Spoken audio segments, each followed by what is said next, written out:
Build Right is the educational division of Sparkbox, working to inspire and empower a web built right. For more information about Build Right, or to have one of our workshops at your company or event, check out buildright.io. If you'd like to have Sparkbox help you make your web better, visit csparkbox.com. In 2016, we were honored to host 6 incredible Build Right Maker Series events here in our training space. You're watching the Build Right Maker Series with Jason Harrison on A Unified Theory of Fitness from April 28th of 2016. Please check out these collaborative notes taken by our attendees on the day of the workshop. We'd love to hear from you, so please stay in touch via Twitter. First session, we talked sleep, we talked nutrition.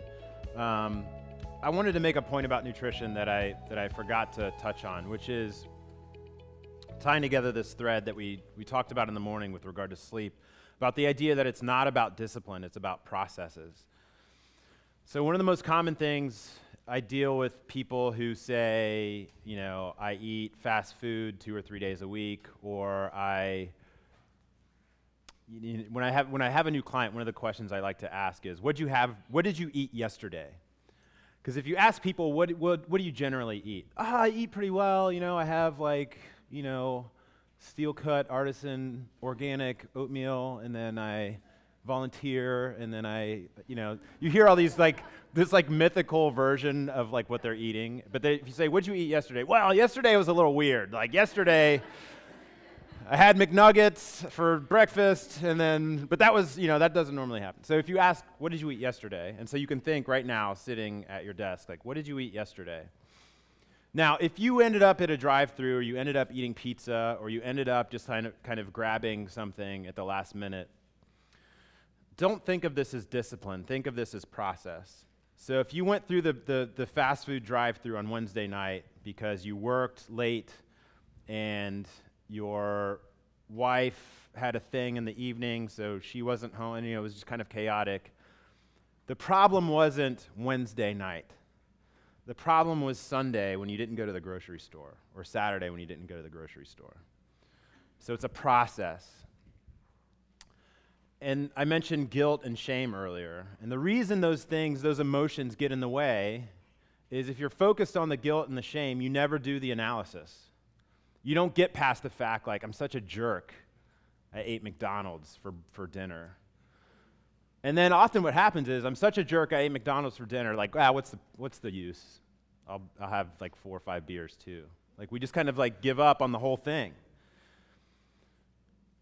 Instead of, all right, I'm in the drive-thru, I'm eating a 1/4 pounder with cheese, I have a giant soda, how did I get here? Right? And if we ask that question, often it's a couple days prior when it was, we didn't plan, we didn't implement. And had we had maybe a frozen one-pot meal in the freezer that we could de-thaw because, we know Wednesday night's going to be crazy because your wife has a thing, kids have soccer thing, and then you have it was just the lack of planning. You have to make fitness, you have to make wellness, you have to make eating well the path of least resistance. Because if you don't, and you're tired, and you're hungry, and you're stressed, that's when eating, quote-unquote, mistakes will happen. So I just wanted to make that point, that the less we talk about it in terms of discipline, the more we talk of it in terms of planning, the better off we are. Because we remove a lot of those extraneous, again, going back to that idea of energy. It's just wasted energy, kind of like beating yourself up for having the 1/4 pounder. Any questions about that? Okay, so we've built the foundation. We're ready to go to the gym. And so what I want to do is take a little bit more time here to walk you through the workout the framework that I've used with Sparkbox, and it's what I've used with clients for many years. Now, one of the intimidating things about fitness is we don't know what to do. Like, I hear that a lot. Like, I go to the gym, but I don't know what to do. And so I'm going to give you sort of like an idea of how to approach that. First, a couple things to get out of the way. The minimum effective dose, I think, for strength training, weight-bearing exercise, is 2 days a week. You need to do it. You need to do everybody everybody needs to do some sort of weight-bearing exercise at least 2 days a week. Now, with my background, I focus on barbells, kettlebells, dumbbells, and that is, to me, an efficient delivery system for the response, the adaptive response in your body from weight-bearing exercise. But I've coached people who say, I hate weights. I hate strength training. I love yoga, though. Cool. Do yoga. Yoga is weight-bearing exercise, right? So I'm not dogmatic when it comes to fitness. And one of the things that sort of annoys me is like you hear people who are dogmatic. Oh, don't do that. That's terrible. Powerlifting's ridiculous. CrossFit is stupid. Weightlifting is dumb. Yoga's for sissies. Pilates is, as long as you're doing weight-bearing exercise 2 days a week, we can talk about some of the details. We can supplement with some things that you may not be getting with each of these modalities. But the through line is weight-bearing exercise. So why weight-bearing? What does that mean, weight-bearing exercise? When you are moving weight against gravity, so let's use a bicep curl. I have my dumbbell here. I'm doing a bicep curl, right? So what's happening is there's a muscle, your bicep, the upper part of my arm or midsection of my arm. Your body is just a system of pulleys and levers. It's just physics. Strength training is just physics. So this muscle here reaches down and grabs onto a bone in my forearm and pulls. So that's a bicep curl. In the process of that pulling, I'm doing micro damage to the bones in my forearm. Our body's response to that is to make thicker, stronger bone. So that stress, and then if you sleep well and eat well, your body has the nutrients to then make tissue, then you have stronger bone. That's why bone density for women, especially as they age, one of the things we hear is that women lose bone density as they age. This is true. But before you take that pill that your doctor gives you, try a couple doses of strength training every week and see what that does for you. It's one of the proven methods of mitigating that bone density loss as women age. So again, not just vanity, it's not selfish, it's not narcissism, it's not bodybuilding.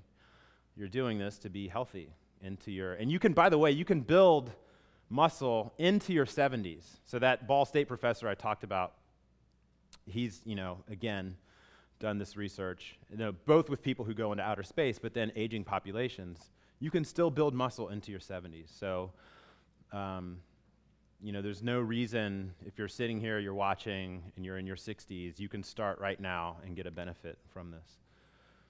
So that's the bone density part of it. But the other part of it is the micro stresses in your muscles themselves.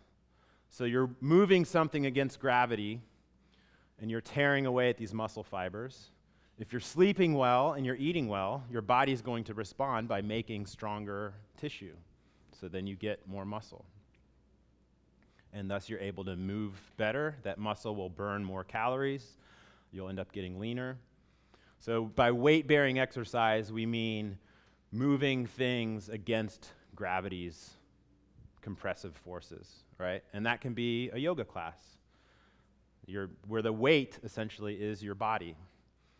Now, with yoga, you'll probably need more sessions than you might with strength training in order to elicit the same response, kind of like dollar for dollar. But if you hate the gym, you hate weights, you don't like the environment, but you love yoga, do yoga. The point is to do this consistently. The other thing I want to say is that if you read about fitness in kind of like the mainstream news, like you read a New York Times article about fitness, you'll read these headlines where they conflate fitness with running. And they'll say, like, studies show that fitness doesn't improve, blah, blah, blah, blah, blah. And if you dig in, you look at the studies that they cited, it was all, the exercise modality was running. Running is a form of exercise, but it is not synonymous with exercise. Like, you can't just, like in school, right, where you have to fill in the word in the sentence and, like, choose from the vocabulary words. You can't just take exercise out and slip running in. They don't mean the same. It's not the same thing. Running is a form of exercise. So I'm going to focus mainly on strength training today, but I just want to plant that seed in your head. Like when you read about fitness in the news, look, if you dig in and look at the studies that they're citing, often they're talking about running. And we know in the fitness world that we expect a lot different response in your body from running than you would from, say, squatting or lunging. And the difference is that weight-bearing micro-stress process that elicits a hormonal response in your body. It elicits a tissue adaptation in your body. And then the other thing is you make stronger connective tissues. So that bicep curl, I'm not just building bigger biceps, right? I'm also strengthening the connective tissue that holds my body together. So that's another adaptive response. So as you get older, and people say, like, I have a bad back or I have bad knees, often what they really have are weak muscles. And the reason that your knees hurt all the time, or your hips or your back, is because you have weak connective tissue, you have weak muscles, and you're working, I'm standing against gravity right now to stay upright. But if all those muscles are weak, that pressure is going to go somewhere. It'll go to my knees, it'll go to my ankles, go to my lower back if I'm hunching, right? And so this strength adaptive response is important for quality of life. All right, so all of that being said, what do you do when you go to the gym? So the first thing you should do when you go to the gym is a general warm-up of some sort. When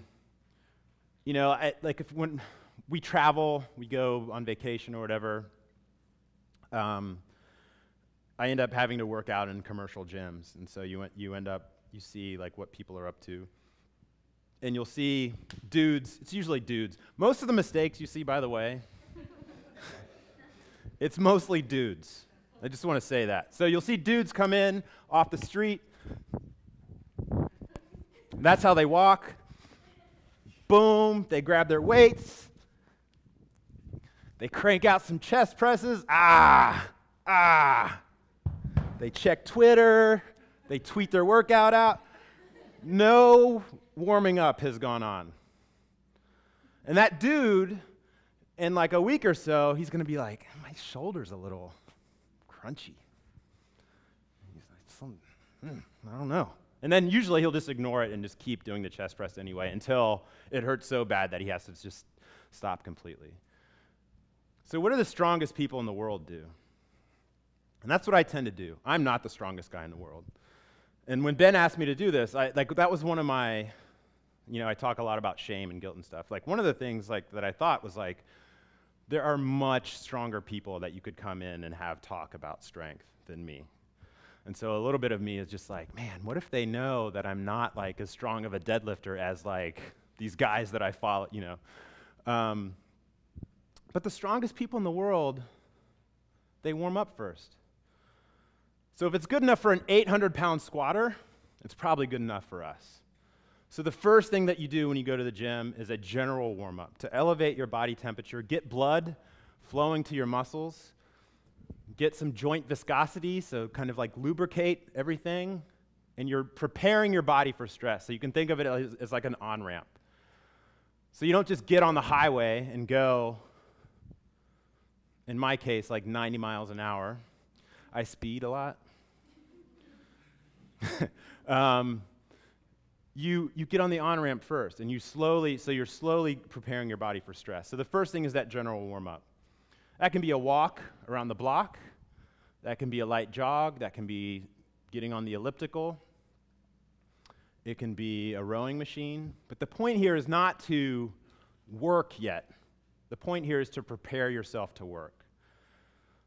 And so you think about, like, if you go to like a good yoga class or something, there's the same on-ramp. Like you don't just start off in the most difficult poses. They build.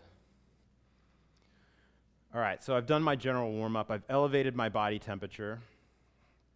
Now I'll take you through a series of dynamic stretches that I like to do with people. So general warm-up first. Now I'm going to start doing some stretching. So old school gym class, when I went to Studebaker and Weisenborn here locally. Gym class, we would like stretch before gym class. Hold a static stretch, 30 seconds, switch sides. What we know generally now is that static stretching before you exercise isn't necessarily the greatest idea. And if you think of like the analogy of taking put a rubber band in the freezer, take it out, it's going to be stretchier if you let it kind of warm up first, right? So your muscles aren't like a rubber band, but you can picture that analogy in your head. So I've done the general warm-up. Now I'm going to do some dynamic stretching. So instead of standing and reaching to stretch my hamstrings, I'm going to do a series of walking kicks to stretch my hamstrings. So I start here, I kick, flexing that foot to make sure I get some engagement here in the hamstring and the calf. And I'll do like 20 steps like this. You go to your commercial gym, somebody sees you doing this, they may think you're crazy, but that's okay. They shouldn't be watching you anyway. All right, so I do 20 of those. And again, I'm getting on the on-ramp. So my hamstrings, what in trainer speak, what we call the posterior chain, basically just the muscles in the back of your body. We're starting to prepare that for stress.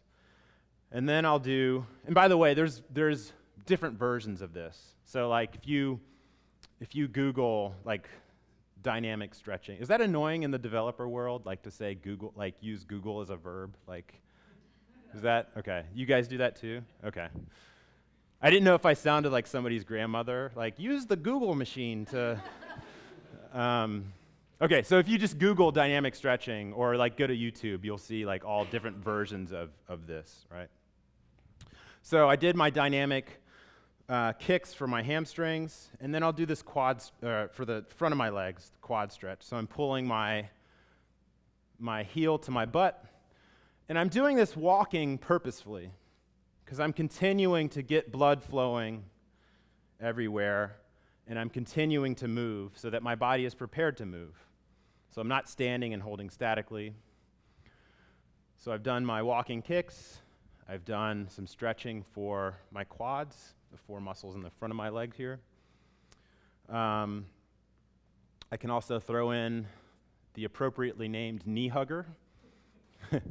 So I'm going to hug my knees to my chest.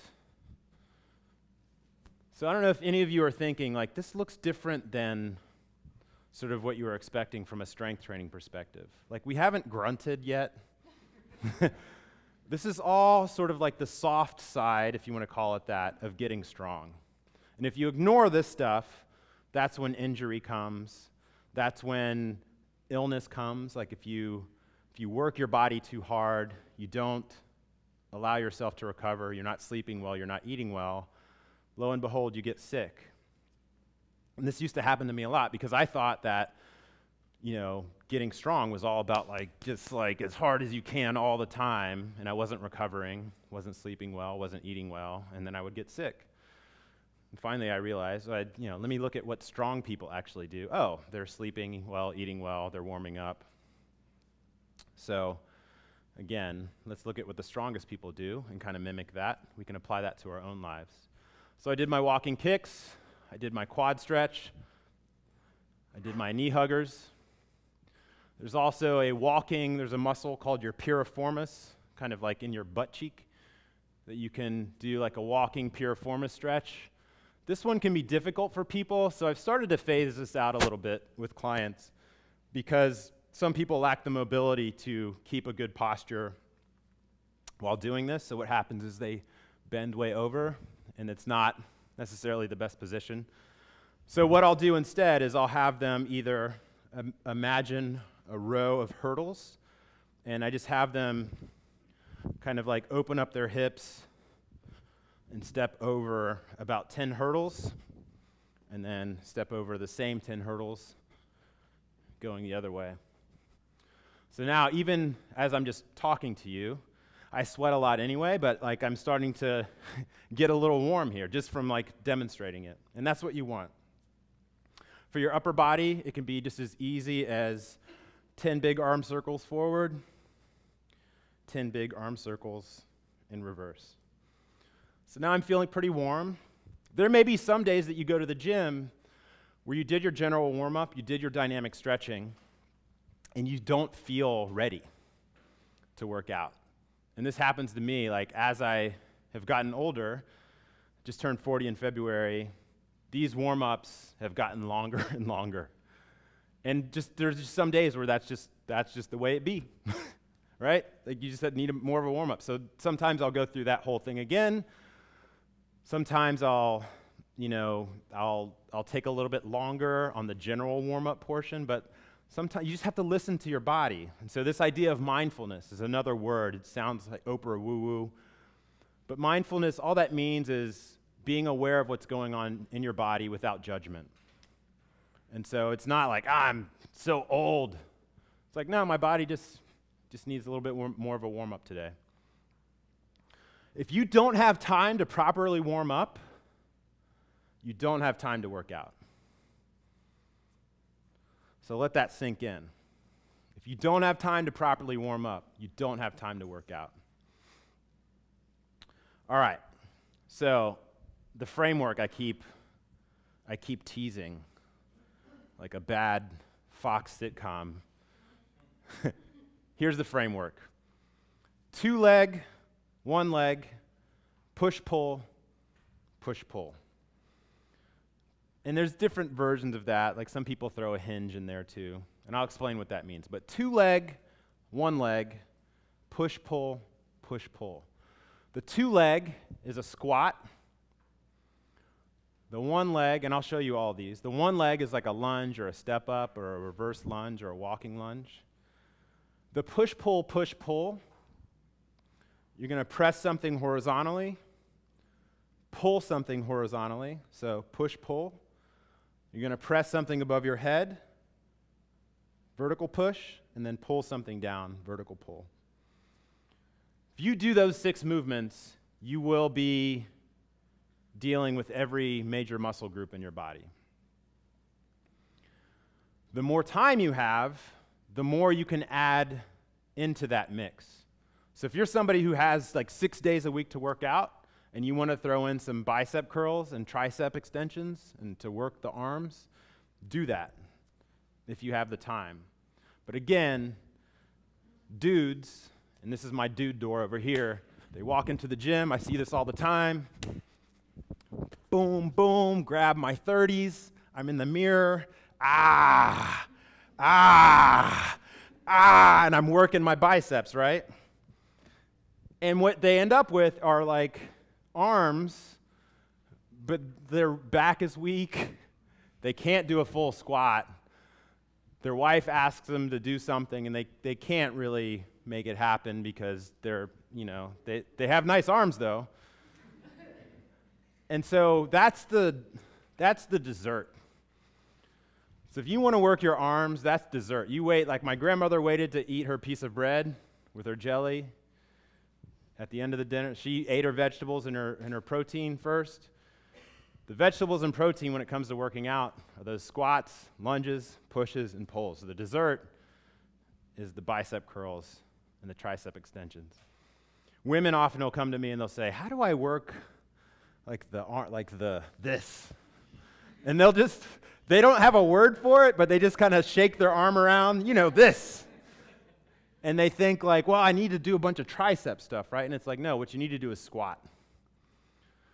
And the reason for that is squatting elicits an adaptive response in your body so that you're building muscle everywhere. Your central nervous system is reacting. Eventually, you have less of that. You're not going to tricep extension your way to those sundress arms. You'll squat and lunge your way to those, which seems counterintuitive because it's like I thought a squat and a lunge was a lower body exercise.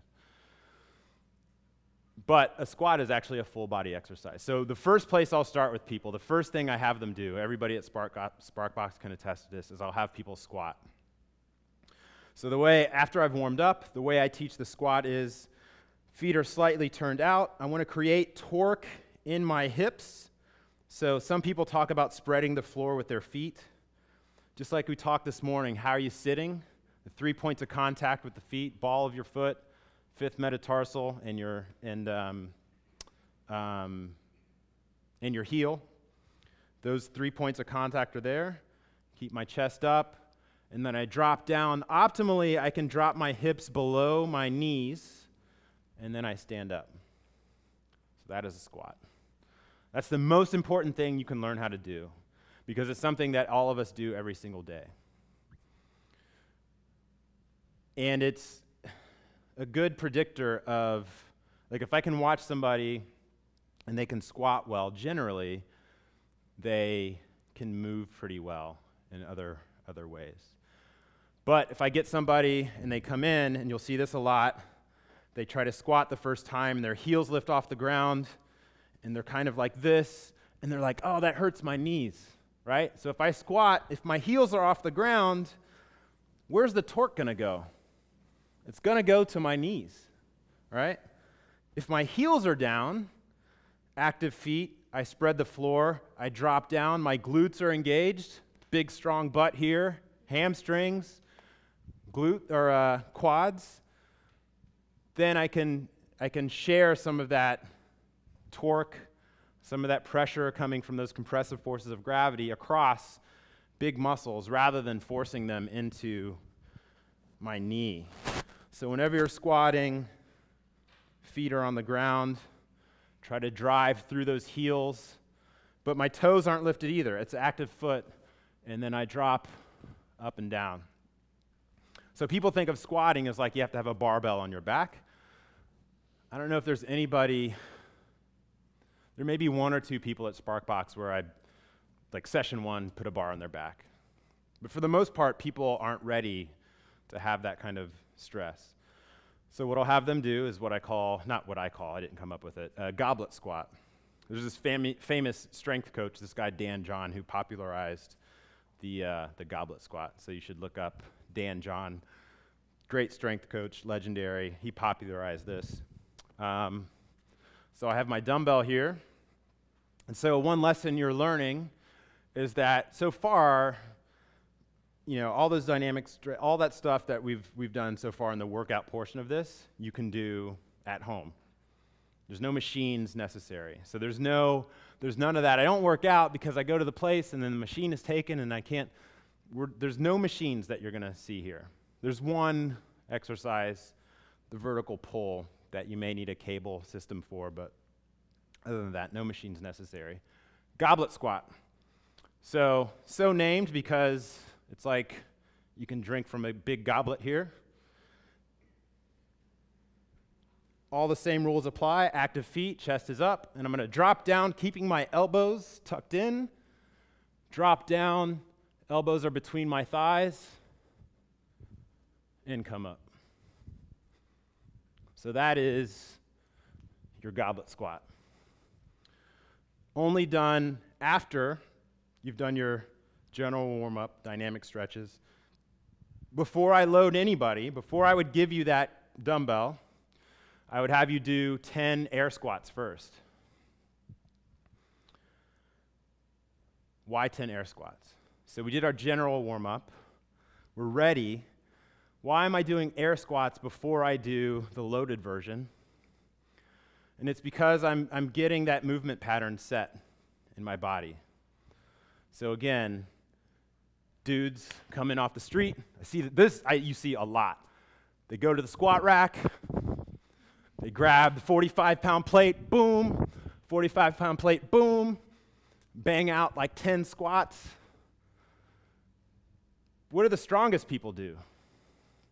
Strongest people will do 10 air squats first, then go to a naked bar and do 10 of those. Then they'll put the 45-pound plates on. And depending on how strong they are and what they're working up to, they'll do several kind of ramp-up sets to prepare their body. You can't just go into the gym and just like crush your body with stress right away. Your joints won't be ready for it and you'll get injured. And you see this a lot. The only times I've ever injured myself in the gym are usually when I've been rushing. I haven't warmed up properly, rushed in, rushed out, and just form broke down or just my body wasn't ready for it yet. So do your exercise-specific warm-up before you actually load that lift. So that goblet squat, 3 sets of 10, about a minute to a minute and a half of rest in between. That is your 2-leg portion of the workout. When I first started training, I would have people do the 2-leg and the 1-leg in the first workout. And what happened is people couldn't walk for many days afterward. Or they would do the 3 sets of 10 squats, they would try the first lunge, and then they would fall over. And so what I've taken to doing with people who have never lifted weights before is I'll do either the squat or the lunge and kind of like mix and match between the two, workout to workout. When you get really fit, you can do the 3 sets of 10 squats, 3 sets of 10 lunges. All right, but the squat you need to learn how to do. Everybody needs to know how to squat. Everybody's squat won't look the same. I ripped apart my ankles in high school several different times playing basketball, so I lack some ankle flexibility, so my squat won't be as deep or as pretty as some other people. You may lack mobility in one place or another. So your squat may not look the same as your neighbor's, but the point is everybody squats. I have one of my clients is a retired lawyer, and just to give you an idea of how you can adapt strength training to everybody, so 22-year-old dude off the street, we may be back squatting. The retired lawyer, we started off by having her squat with a big exercise ball against the wall. She leaned against that exercise ball and just learned on getting deeper and deeper. And we did that for like maybe 2 or 3 weeks. And then after that, I had her hold on to a pillar in the gym, and she got deeper and deeper into the squat, and then finally she could do a full squat holding on to something at the gym. And that was like maybe 2 or 3 more weeks. And then finally I had her let go of the thing she was holding on to, and we've been working on doing full range of motion squats since then. And she just actually did her first full 3 sets of 10, I think, last week. So when I say everybody should squat, if you're 70, that may look different than if you're 25. But it's the movement pattern. It's not the exercise, the specific exercise. Okay? All right, so next up is the lunge. So 2-leg, 1-leg. So first time I meet somebody, this will be, I'll see if they can lunge. And all this is stepping forward. Again, same rules apply. Heel is on the ground, active foot, 5th metatarsal and ball of my foot are on the ground. Chest is up, and they can do this stationary. Right? You can do this walking, stepping all the way through. So 3 sets of 10 on each leg here. And one thing you'll notice when you do a set of lunges is your heart rate goes up. There's a little bit of a conditioning aspect to it. So one of the questions people, I think, would have is like, well, what about cardio? Like, when do you run? When do you do? You can infuse conditioning into a strength training workout. You don't have to, and the more time you have, the more you can split those things apart. But if you're a really busy person, you have limited time, you can do a pretty intense workout session that has a conditioning aspect to it. Or you can do like 45 minutes of strength training, 15 minutes of some sort of conditioning within, so you get both kind of within the hour. Optimally, you would split those apart, but again, people are busy, and not many of you wear this to work as I do. So I have more time, I can do those things. All right, how do I load so with the squat, I did the air squats, then I loaded with the dumbbell. I can put a barbell on my back, I can grab these dumbbells here, and I can load these lunges, right? So that is a 1-leg exercise. I don't have to do lunges.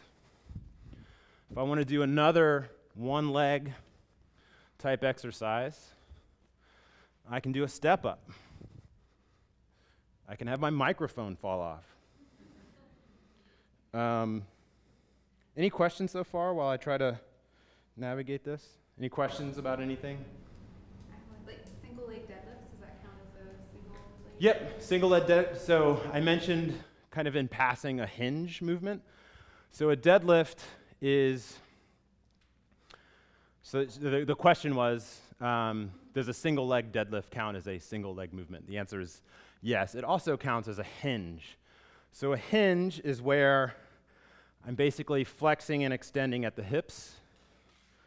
So there would be some people who would say in that list of movement patterns, they would maybe take out the single leg and say you should hinge in your workouts too. And I don't think that's a bad idea. So a single leg deadlift is basically where you, either without a weight or with a weight, you on one leg flex and extend at the hips. And so my hamstrings are really loaded here. I'm trying to flatten out this back leg, and then I extend up, and it's a posterior chain exercise. So anytime you hear deadlift, a deadlift is primarily a posterior chain or back exercise. Okay, so I can step up with these weights,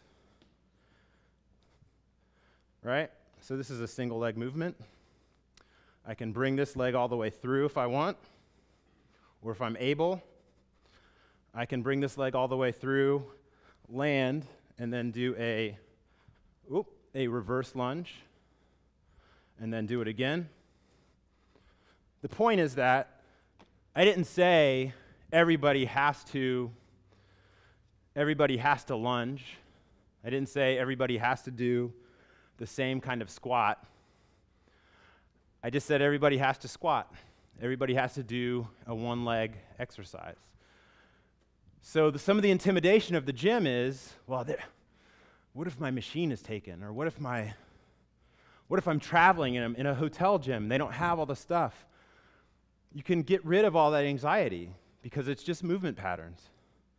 So if you're in the hotel gym and it's really crowded, you can get through half of your workout standing in one place. And I'll show you this in a little bit, but I could do my goblet squats.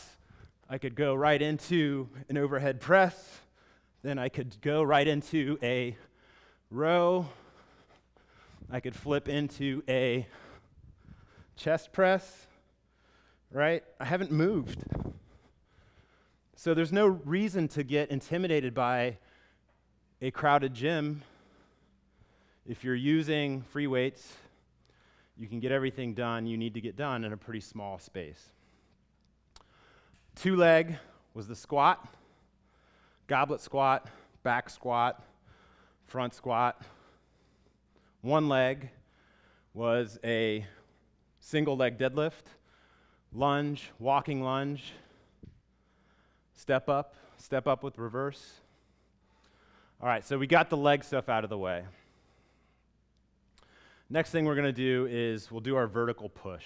So I demonstrated that briefly for you. So the vertical push, so remember I mentioned earlier that strength training is all physics, right? So with the physics, we want to make sure that the joints are stacked because that'll put me in a nice position to be able to press. So if my wrist, what I see a lot with people who press overhead is their elbow flares back here and their wrist is way up here, right? See that position? What I want is my wrist over my elbow because that's a stronger position.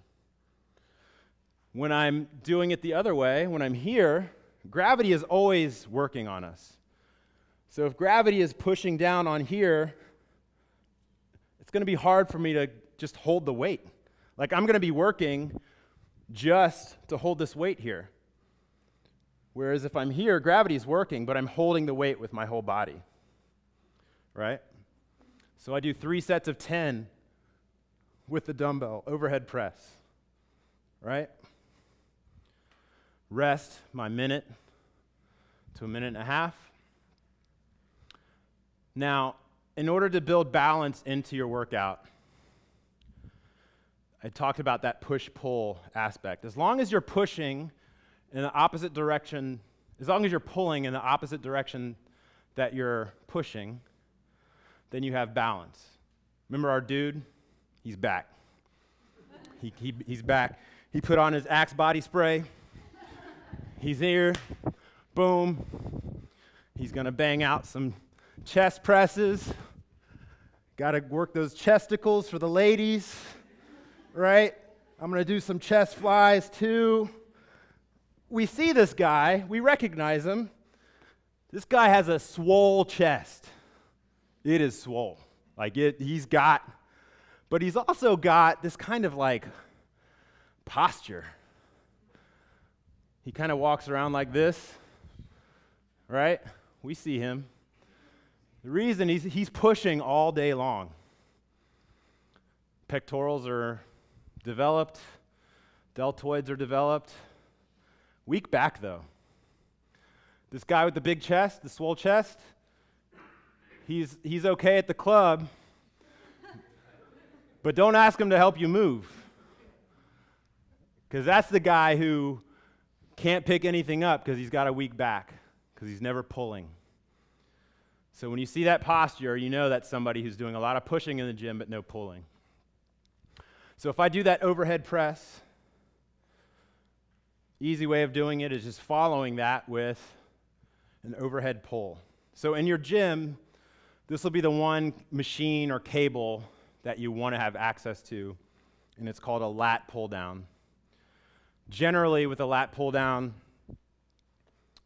you sit on a chair, and then the cable is above you, like a straight bar, and you're going to pull that to the top of your chest, like so. So when I'm pushing this dumbbell above my head, right, what's supporting me here? Back. How do I work my back? I have to pull. So whenever you're pushing, there's antagonist muscles that also need to be strong in order to support that load. So I'm going to work those opposing muscles by pulling in the opposite direction. All right? So I did my two-leg.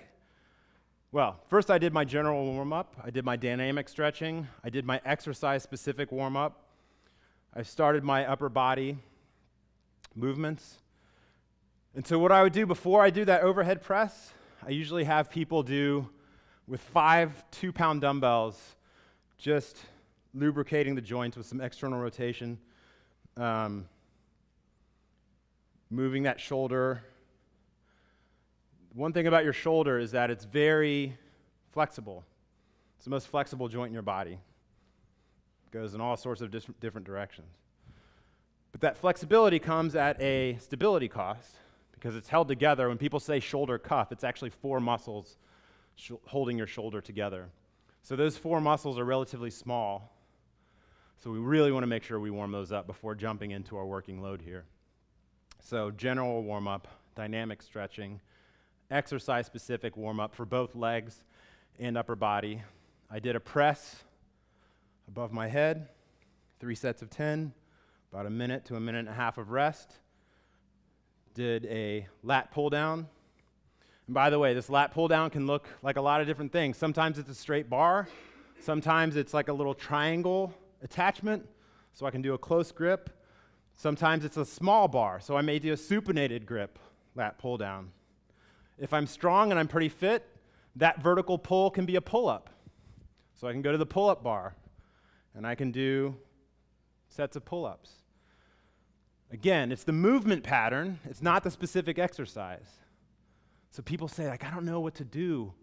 Just keep those 6 movement patterns in mind. You can walk into any gym in this country and feel comfortable that you can get a complete workout, regardless of what equipment they have, as long as they have dumbbells. And increasingly, gyms, just as part of like the race for luxury and accoutrements, they have dumbbells, sometimes up to like 50, 55 pounds. So that's all you need.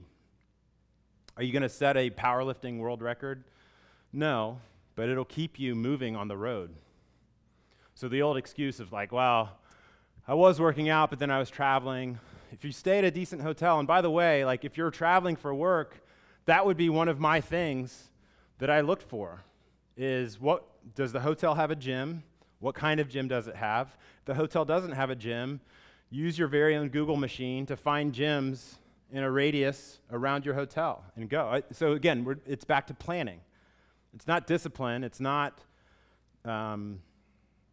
willpower. You have to plan for it. It's not just going to happen on your trip. But if you plan for it, and you know, actually there's a gym 2 blocks up the road, I can probably get a guest pass. I do that here in Ohio. Before my facility opened here in the Oregon district, I was training at different places, and they were closed sometimes. So I would just, this is probably the end of this, but I would go to LA Fitness. I would just drive to a different LA Fitness whenever the gyms that I used were closed, and I would just say, hey, like, can I work out? And usually they'd say, yeah.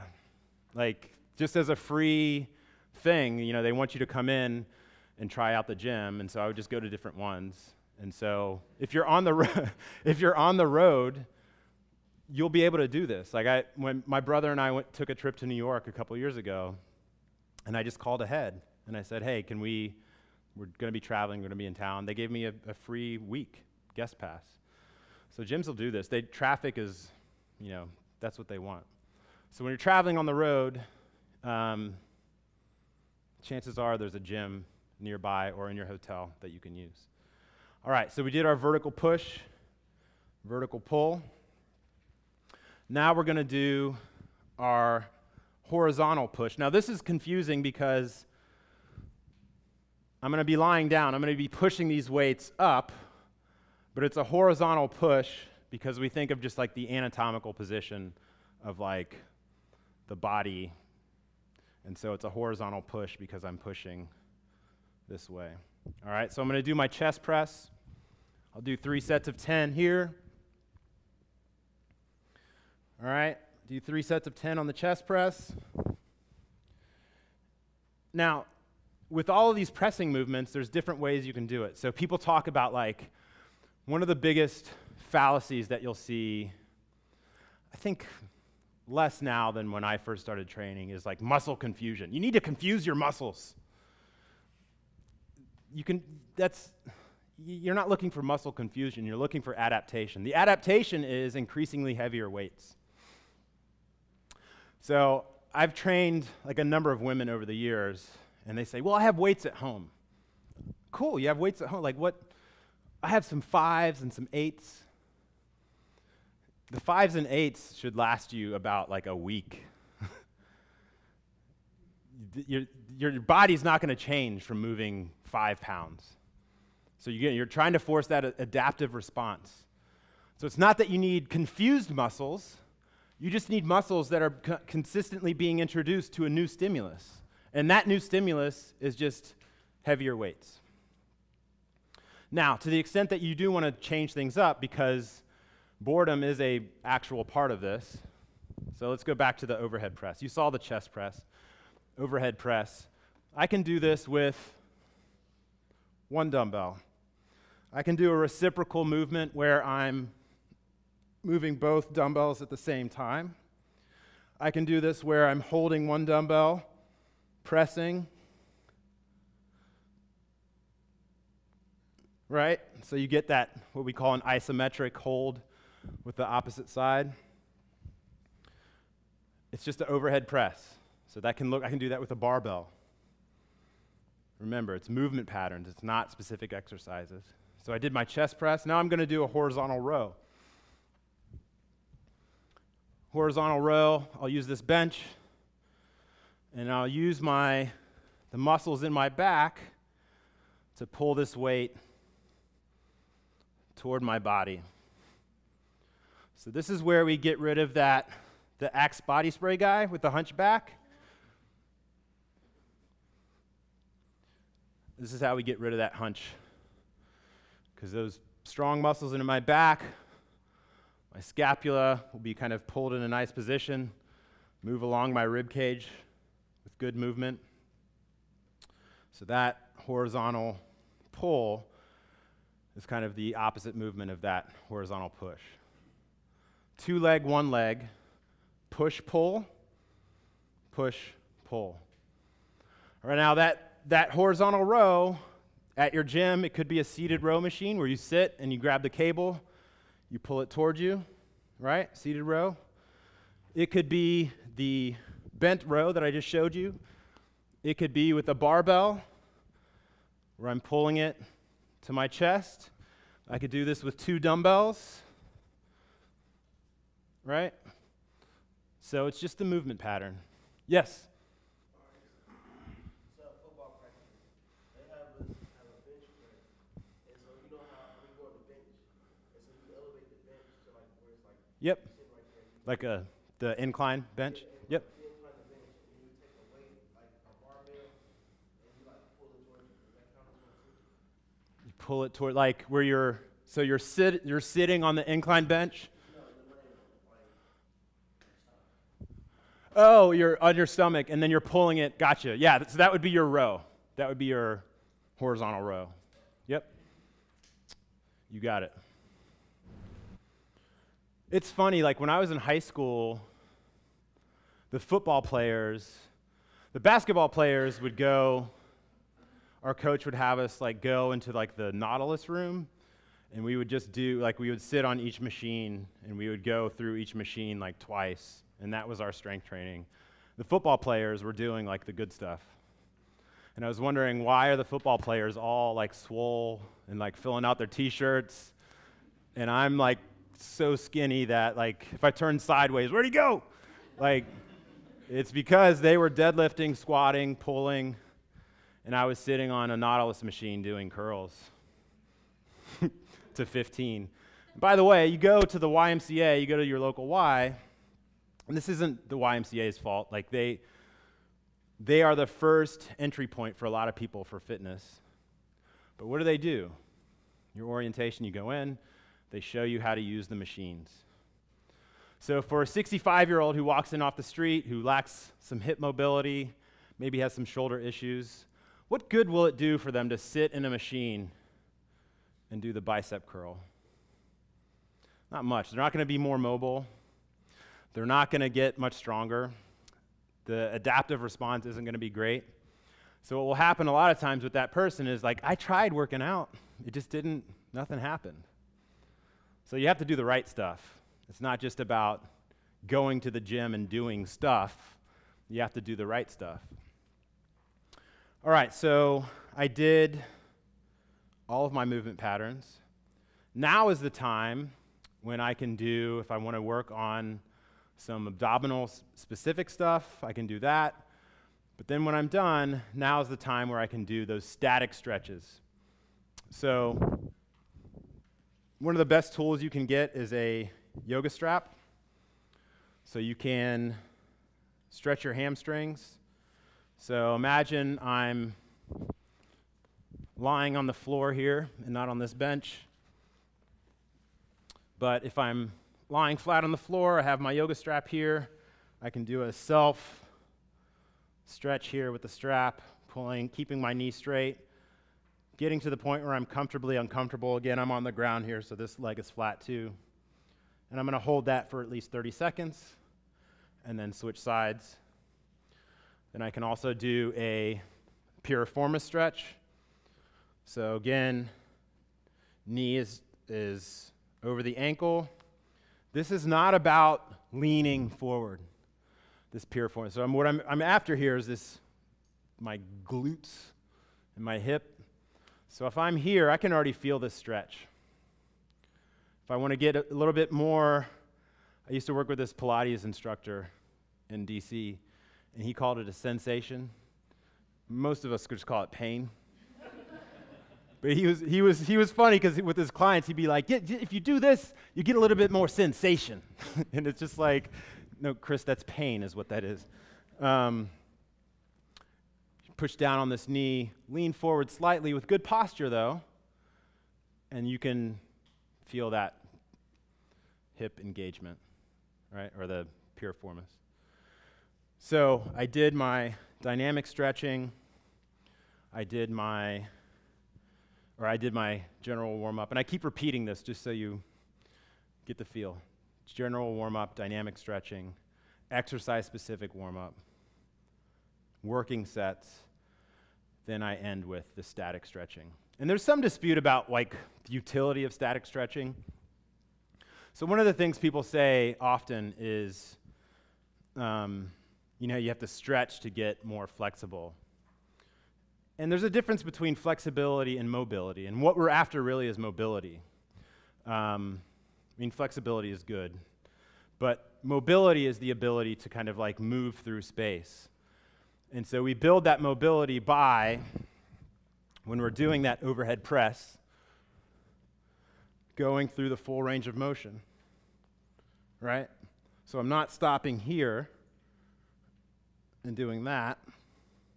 I'm going through the full range of motion. And if I work through the full range of motion when I'm working out, then I'm building in mobility into my workout. People think that strength training is all about like big muscles. Again, what do the strongest people do? The strongest people in fitness spend a lot of time on mobility. So you can't truly be strong without actually having some mobility. So this idea that strength is not about mobility and flexibility too is a complete misnomer. All right, you have to be mobile in order to be strong. Yes? How do you know if you don't have good mobility? Are there tests that you can do or look up? That's a great question. She asked, how do you know if you don't have mobility? So the first practical test is, are there things that you don't do that you think you should be able to do and you've compensated over time? Just like, you go to the dentist and they say, like, do you chew on one side of your mouth? And you're like, oh yeah, I kind of do. And it's because there's something wrong with that other side of your mouth. So your body's the same way. Like, do you get out of a chair and lean on things? Do you compensate, like if you were to try to squat, do your knees buckle in? There's so basic practical things that you can look for. In the fitness world, there's this thing called the functional movement screen where they take you through a battery of tests, and you can find it. You can look that up, use functional movement screen. And people use this to kind of assess like where you may lack mobility. But I think the basic thing is, can you squat with your hips below your knees? Like, can you drop down into that position? Can you put your arms above your head without having your ribs flare and your back arch? Those are some basic things. But if you have pain, like in your everyday life, like if there's things that cause you pain, often that can be a sign of a mobility issue, one place or another. So, yep. Question? Great question. How much weight? So, the most basic framework I use for people when they're walking in off the street is 2 to 3 sets of 10. Increasingly, I've been going to 2 sets of 10 for people who've never lifted weights at all. So you start with your set and rep goal, 2 sets of 10. Your very first time working out, I would do a weight where you could do probably 12 reps, but you stop yourself artificially at 10. And then how do you know when to go up?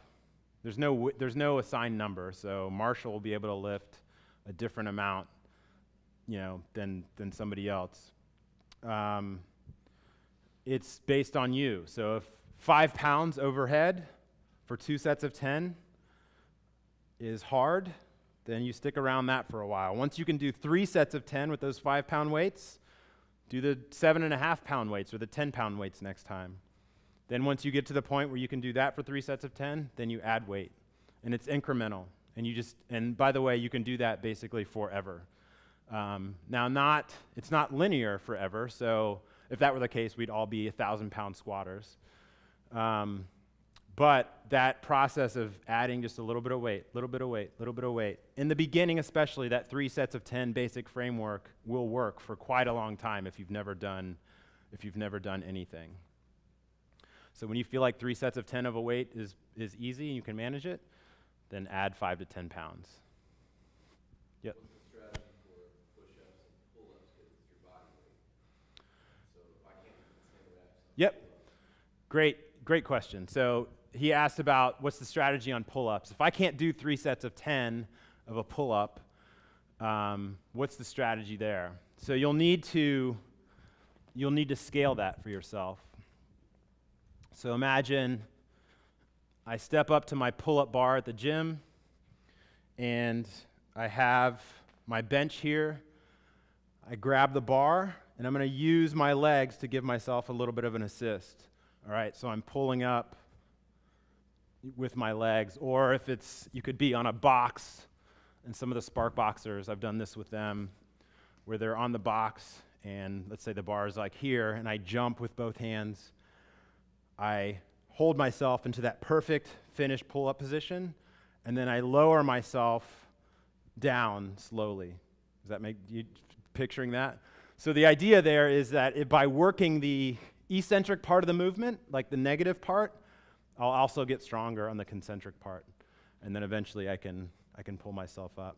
But that's a great question, very common. Few people can actually just walk in off the street and do 10 pull-ups, and so you have to scale it to build yourself up. The other thing you can do is they have these like stretchy bands, and you can basically tie the band along the pull-up bar, loop the other band under your feet, and that band will give you an assist.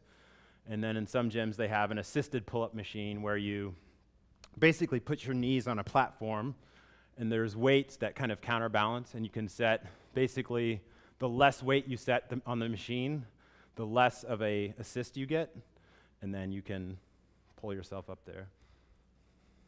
And then push-ups, the scale there is basically on your knees, and so work up to sets on your knees, and then eventually take your knees off the ground and do a full push-up. Great question. Did you have another question over there? Okay. Any other questions about that workout? Does it seem sustainable, doable? How do you fight the urge to do too much? Like if you go in there and you feel like I should be able to do more than this. Yeah. And then end up not feeling so good afterward. Yeah. That's a great question. So he asked, like, how do you fight the urge to do too much? And eventually, I'm going to talk a little bit about this in the afternoon in terms of what I do. That's where percentages can help. So I use like a pretty prescriptive program where literally on that day, I'm doing 77.5% of my 1 rep maximum on an exercise. And that is the prescription. And so the prescription is what keeps me from doing too much and saying like, I could probably do a little more than this. So having a plan, I think, is the best way, especially once you get out of the beginner phase and you're pretty fit. Increasingly, you'll need a plan. 3 sets of 10 will stop working, and you'll need a plan, and those plans can tend to, keep you safe, give you enough rest.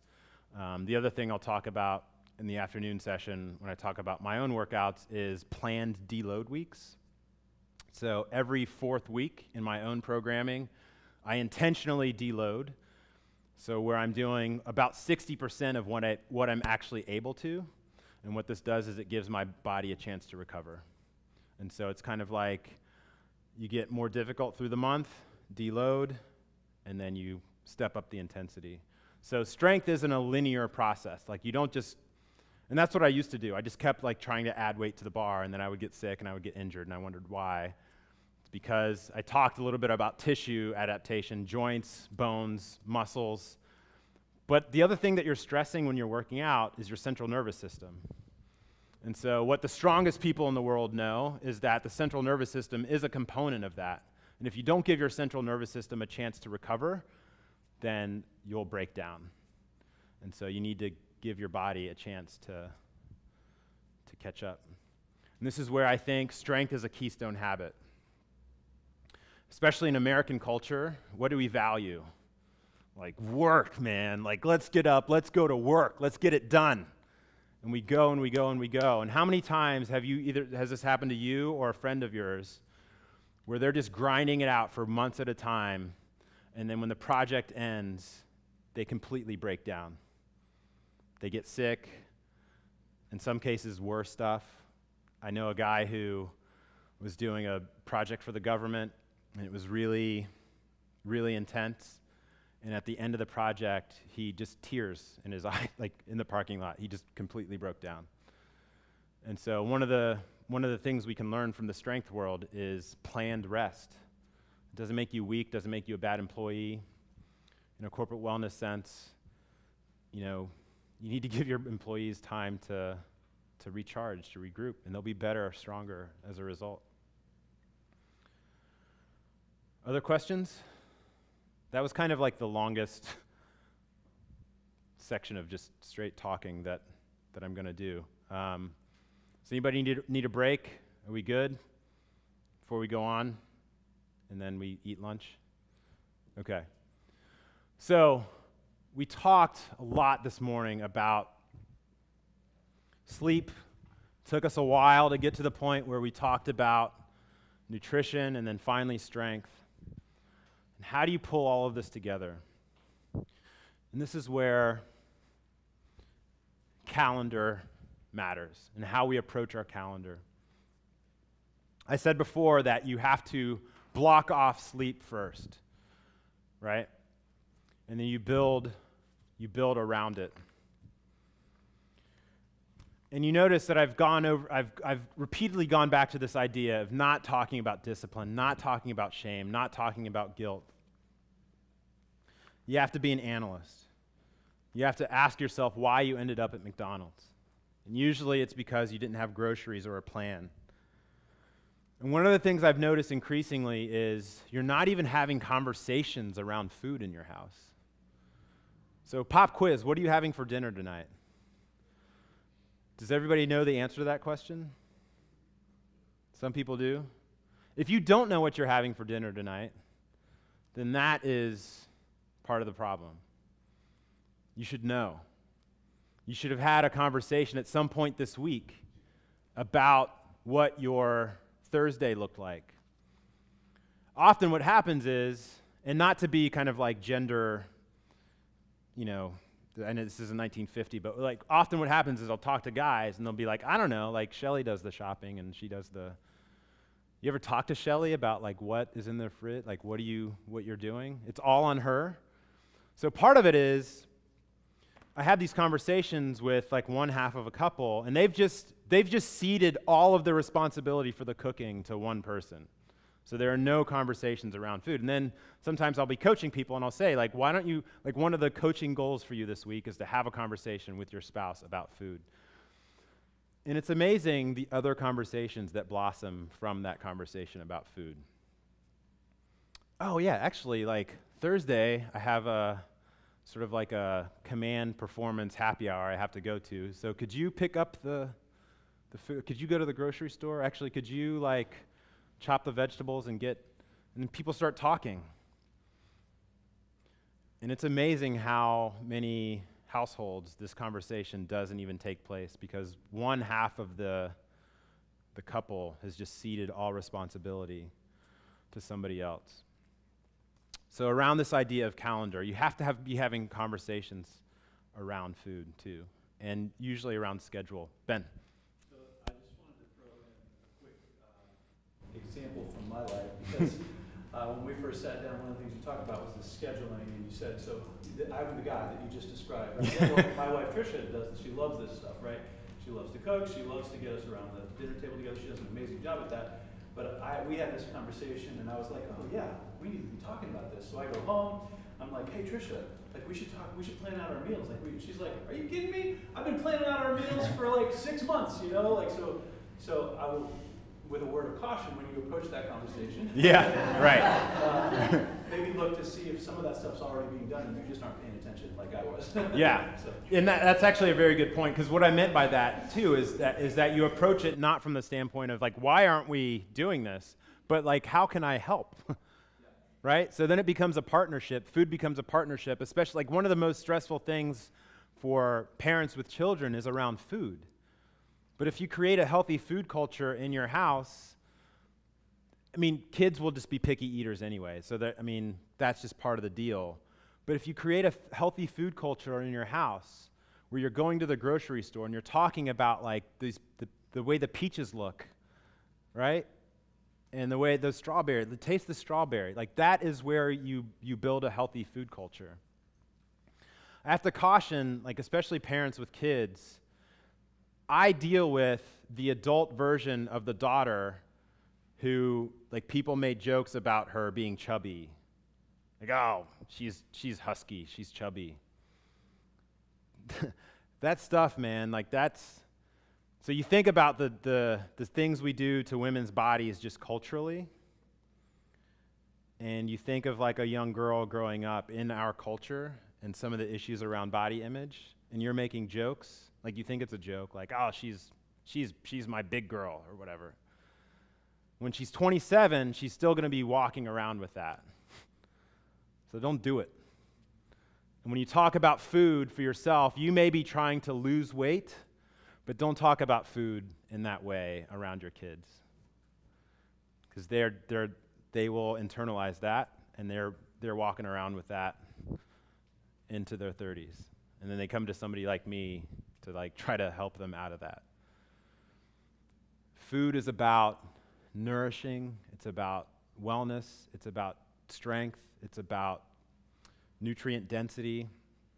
If you're talking about food around losing weight, even as a joke, like, oh, Dad's trying to lose weight, kids will hear that, and that's how they will think of food. Versus go to the 2nd Street Market on Saturday, smell this peach, smell this, have this like piece of, then food is something to be explored, the different textures. They may not love everything, but that is a healthy food culture. And you can get away from some of that Ohio beige plate and start to get some color on the plate, even for your children. And you can involve them, especially as they get older, you can involve them in the cooking and the choosing the groceries process. Then you've empowered them to be a part of the kitchen, and it's not just something that you throw down in front of them. You're not going to be able to control when your kids are not in front of you. But in your home, if you have a healthy food culture, that is the best way of kind of like, doing a frontal assault on picky eating. All right, so this calendar, so how do we tie all of this together? Get enough sleep, eat well, move well, get to the gym. Step 1 is we block off sleep. Step 2 is we ask, when and how are we eating this week? So that's a quick peek at the calendar on Sunday night or Saturday, and knowing what you have going on during the week. So if you can't, Wednesday comes and you end up in the drive-thru because you had to work late, sometimes you just have to work late and it's a surprise, but often it's not. That's a breakdown in the process. So it's not willpower, it's a breakdown in the process. When and how are you working out? Step 3. So step 1, block off sleep. Step 2, when and how am I eating? Step 3, when and how am I working out? Look at the calendar. If your kids have a soccer game on Wednesday, maybe you have to work out in the morning. I had a client this week. We talked about, she works out twice a week with me, and then Saturday she works out, but she has like, I don't know, I think some sort of like shower or something, like one of those like all day things that shouldn't be all day, but takes up like your whole day. And I was like, well, what about, could you work out on Friday? Well, no, Friday I have this thing. Could you work out on Friday morning? Oh, that's a great idea. And like, that wasn't sophisticated analysis that I did, but she just hadn't stopped to think about, like, when am I going to do this third workout? So you have to take a peek at your calendar. Then, once you've filled in steps 1 through 3, if wellness is your goal, then you fill in the rest. So, I'm not knocking television, but one of the biggest time wasters in our culture is television. And I struggle around like how to talk about this without sounding like an elitist, like snob who like, oh, I don't watch TV. So I'm like wearing a monocle and like twisting my mustache, and tapping my filter, I don't know. TV. So like, people say they don't have time to work out, and then it's like, well, I have my shows. Like, come on. Like, if you're grown, you shouldn't have, like, that many shows. Like, if you're using, like, the plural, like, shows, like, multiple shows, but you're not like working out, you're not cooking, you're not sleeping, let's take a look at the TV consumption. What we do is instead of making fitness and wellness the path of least resistance, we make TV the path of least resistance. So how are our homes organized? You walk in, the TV's right there, you're eating, you're not putting your fork down in between each bite, and you're just like watching just like hours of HGTV, like hours of like people remodeling and complaining about backsplashes. Like I was training at this gym downtown, and like one of the things that drove me crazy there is like they had these TVs all over, and people would come in and flip the TV on and just like, and it's just these couples complaining, like, I don't know, this backsplash, I don't know, I don't think this is unacceptable. And it's just like, what is wrong with us as a people that the backsplash, honestly, like, have all of you heard of backsplashes before, like recently? Like that's a recent thing, right? Like I had never heard of a backsplash until like HGTV. I can tell I'm the only one maybe who hasn't. So the TV, just move it in a place where you have to be intentional about watching it, right? And then when you watch, like if something is on or there's something you want to watch, have your show that you watch or whatever, your Netflix binge watch on a Saturday, you have the flu or something. But if it's the center point of your home, then that's usually not a great recipe. This is where design, like we're in this space, Sparkbox, they design, this is where design matters, right? So if you design your home in such a way where the TV is the centerpiece, wellness, chances are, will not be the center. You can't have both at the same time. So step 5 then is talking the calendar over with the partner. So you filled in the rest. You added in, like, let's watch The Thing on Tuesday night because we wanted to watch it, or let's watch Netflix on Saturday because we wanted to watch it. And then step 5 is to talk the calendar over with your partner. Because those discussions, you're not going to be able to, if it's a partnership, if you're with somebody, you have to be equal partners. And that doesn't mean everybody does everything, but it means you share responsibility, especially for things like food. It's not just up to one person. Like you have to talk about it. And again, that's like a really intimate thing. And I've been surprised actually at how many other discussions grow out of discussions around food and responsibility and calendar, right? Any questions about calendar or any of that stuff?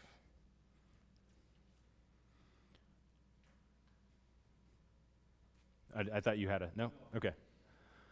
Okay. So I want to leave time for some Q&A before. So I'll introduce some new stuff in the afternoon. I think we're breaking for lunch in about 10 minutes? Okay. But all this stuff that you've heard today, it should be sustainable. So this is not a diet plan. This is not a 6 weeks to sexy abs plan. All right? This is not a thing that you buy. This is not something that you even need me for. I mean, my job is I'm a personal trainer and I'm a lifestyle coach. But you don't need me. It helps if you have an expert kind of watching over your form and stuff. But this is all stuff that you can do on your own. My industry is built upon the idea that that it's like really complicated. But how complicated is 2-leg, 1-leg, push-pull, push-pull? It's not that hard. Weighing for macro, how many people ask me like these super complicated questions. How many macros do you think? Like what should be my percentage of like fat intake? And it's like, are you eating vegetables at every meal? No? Okay, let's start there. Before we start like doing like a sophisticated analysis of your macronutrient breakdown, let's start with veggies at every meal. You getting 7 to 8 hours of sleep? No? Let's talk there. Then if you're doing all of those basic things, all those veggies at every meal, protein at every meal, weight-bearing exercise, chances are if you get all of that fixed, then you can start nibbling around the edges of like, okay, I want to get down to like a certain body fat percentage. Then we may need to talk about percentages and stuff like that. But most of us are not even close to being to needing anywhere near that level of complexity. It's just the simple stuff. Yes? How do you view, because this focusing on strength training, Yep. how do you view aerobic exercise with strength Yep. training? Good question. So if you are doing 2 days a week of weight-bearing exercise, and it depends on who you are, but let's say you're somebody walking in off the street, you're not doing anything and haven't been doing anything. If you're doing 2 days a week of strength training, go for a walk the other 2 to 3 days, and then rest for 2 days. Walking is the greatest form of aerobic activity that you can do. You get outside, you get some vitamin D, lower your stress level, easy on the joints. You can walk into your 80s and 90s, so there's not that stress. You do need aerobic activity, but part of that, we talk about anybody who's trained with me in here who's done like 3 sets of 20 steps of walking lunges knows that your heart rate is elevated. He's laughing. You know that your heart rate gets elevated, and you know that you're getting some aerobic work from basically your the intensity level of your workout. So you can do it. The reason I'm such a strong advocate for strength training as a fitness modality is there's a lot that you can pack into it, and especially like 3 to 4 days a week, you could pack your conditioning and that sort of work into your workout. What I do for myself is I'm sort of using a powerlifting program that I'll talk a little bit about later, and then I get on a rowing machine and I row for a certain number of meters, and then I try to walk. And it doesn't have to be like, I mentioned earlier that one of my pet peeves is like running is synonymous with exercise. And so one of the things when I started my training career, I had several clients say like, I'm gonna run a marathon. Like around January you hear that, like how to run a marathon. And it's just like, how about learn how to move first before you run a marathon? And walking is just one of the best things that you can do. So it doesn't have to be. Now, that being said, if you want to be a runner, then run. Find a good coach, learn how to do it, learn how to eat for it, learn how to rest and recover for it. Be a runner. Like, I think it's great. And I know people I have a good friend of mine whose life has literally been changed by taking up running. I think they would say that it saved their life. Just do it, pursue it in the right way. But don't think that if you want to get fit that you have to be running. You don't. You don't have to run a day of your life. Running does not equal fitness. It can be an important part of it, but they're not. Those two things aren't synonymous. Yes? So what if you are, brought young people, I'm not sure they're going to go join a gym tomorrow. I don't know if they're going to go to Dick's and buy a bunch of weights. What other ways can you consistently get this kind of training? I mean, I know you mentioned that all this stuff can be done pretty easily, pretty straightforwardly, but I don't even have a set of weights at home. I don't know if you guys do. What would you suggest in terms of how to approach it so that we don't go, I got to join the gym, Yeah. I'm not doing any of that stuff. Yeah. I have two answers to that question. One, if the cost is truly prohibitive or you're young and you're not going to spend the money on weights, then I think PR mentioned push-ups, pull-ups, lunges. Honestly, doing the stuff without weights. Honestly, like if weight training is just completely not in the picture, I would say yoga, honestly. And that there are some great apps that can take you through progressively difficult yoga routines. I think that would be the best. I mean, I'm thinking here on the fly, like almost better than kind of piecing together like a fake strength training workout at home. I would say yoga. And because it's guided, so the thing is like, you don't want to just like randomly cram together. Like I coach people and they're like, yeah, I'm pretty fit. I do push-ups and sit-ups. And if you think about all the things that I described and all the movement patterns and all the like hips and quads and hamstrings, and doing push-ups and sit-ups isn't going to address a lot of that stuff, but something like yoga would. like a good yoga program will take you through all of those same movement patterns for the most part. It's difficult to pull in yoga. I mean, you can build a strong back, but the one thing missing, I think, from yoga are those pulling movements. But that's nibbling around the edges. Like if you do a good progressive yoga program, like that would be. What would it cost to get enough weights to work out at home? $300. So do you remember in the 80s, the Bowflex commercials with like the stretchy bands? Like, and there was a guy and he was always like oiled up. Like, I don't know why the oil, but he was always shirtless, always oiled up. And you know this guy did not look like that from using this like stupid Bowflex machine. But Bowflex they make these things called Selecttech Dumbbells. And what they are, they're dumbbells where basically you turn a dial, and based on what you choose, you can choose a weight from 2.5 pounds up to 52.5 pounds. And so I think it's around $300, you get a pair of those. And if you're new to fitness, that will be more than what you need for quite a long time. And so that's $300, that's a full setup. To buy dumbbells from 2.5 to 55 pounds would be a lot more expensive than that. So that's what I would recommend. I would recommend dumbbells. The other thing that you could do, it's sort of more advanced, but kettlebells are great. So with one kettlebell, you can do a lot of different stuff, right? So you can get a full body workout with one piece of equipment. The only problem is like choosing the right weight and knowing how strong you are, and some of the movements are more advanced, but it wouldn't have to cost that much. So the first part of your answer is yoga, $300 for a set of weights. The other answer to that question, though, is, well, what are our priorities, right? So like people talk about cost being prohibitive when it comes to fitness, or, oh, I'm not going to do that. But I think that goes back to the way we talk about our wellness. Like our body is just like our least important, like we're not concerned about it. So like, oh, I'm not going to do that. But what's our typical American cable bill these days? So could you pay for a set of weights if you didn't have like a $200 cable bill every month? Probably. But where's the priority? Do you really need 74 channels of like home improvement?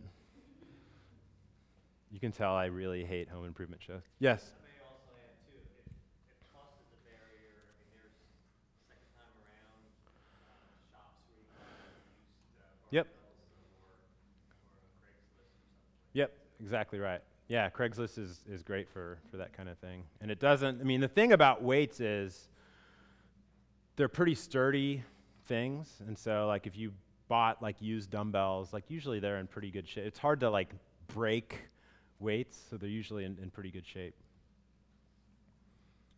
Other questions? No? Okay. Mom has a question. I don't have a question, but you say that we don't need you. Yeah. Because we can do it. But some people just need that support. Some Yeah. people just need that push, because especially if you're really busy, or you have children at home, it's just so easy to make excuses as to why you can't do something. You don't have any children at home. He's 40. I'm just speaking. Yeah, no, that's actually So a really good point. I say that because I don't want people like in this room or watching to think that I'm selling like personal training, because there's so much in the fitness world that's about selling people things they don't need. I always tell the story of I worked at this gym in LA briefly, and we were required to sell supplements as part of our job, and I just refused. So this is the stubborn kid that my parents grew up knowing. And so every month I would have the same exact conversation with my personal training manager. He would go through like how many sessions I did, and then he would like turn, as if it were like a mystery, like with great fanfare, he would say like, and it looks like $0 in supplements this month again. And it was just like, yeah, because like I'm not selling people things that they don't need. So like I think I say that reflexively just so people don't think I'm trying to sell them on, you need a personal trainer. My mom makes a great point, though. And one thing that I've noticed, this is just anecdotal and, not based on like a randomized control trial study. People in their, I'd say if you're starting to lift in your 50s and 60s, you tend to need more help along the way in terms of form and things like that. And I think there's many reasons for that. I think one of them is you've been doing these movement patterns, sometimes incorrectly, for 5 decades of your life. So it can take a lot of work to undo those or relearn how to squat, how to lunge, how to lift something above your head. So the older you get, the more support you need. And I've noticed people into their mid to upper 60s need a lot of repetitive coaching on some of these movement patterns, where it's like we go over the same ground a lot, like about how to press something above your head, and it's just, I couldn't explain why that is, but I've just noticed that pattern. So the thing is, and this is where, from a public policy perspective, we'll talk about this a little bit in the afternoon, I don't know what the answer is, because high quality training is very expensive. And so I don't know how to scale that for the public, because I think it's something that if you do the thought experiment, everybody in their 60s did strength training, like quality strength training, what would some of these lifestyle diseases look like? Diabetes, hypertension, mobility issues, things like workers' comp, like if everybody was doing quality stuff, but it's expensive. And if you go to some of these gyms, and I was that guy. So when I started training in New York, on Friday, I was a guy like who was in a job that I hated, and then on Monday, I had a shirt on that said trainer. I didn't know anything, though, and so people were paying a lot of money for this guy who was wearing shorts, but I didn't know a whole lot. So I don't know how you scale that. But to go back to my mom's point, sometimes having a coach, not just for the accountability, but for keeping you on track in terms of form, making sure you don't injure yourself, that can be important. Thanks for watching the Build Right Maker Series. Check out our videos from other industry leaders at buildright.io, or even better, buy a ticket and attend in person.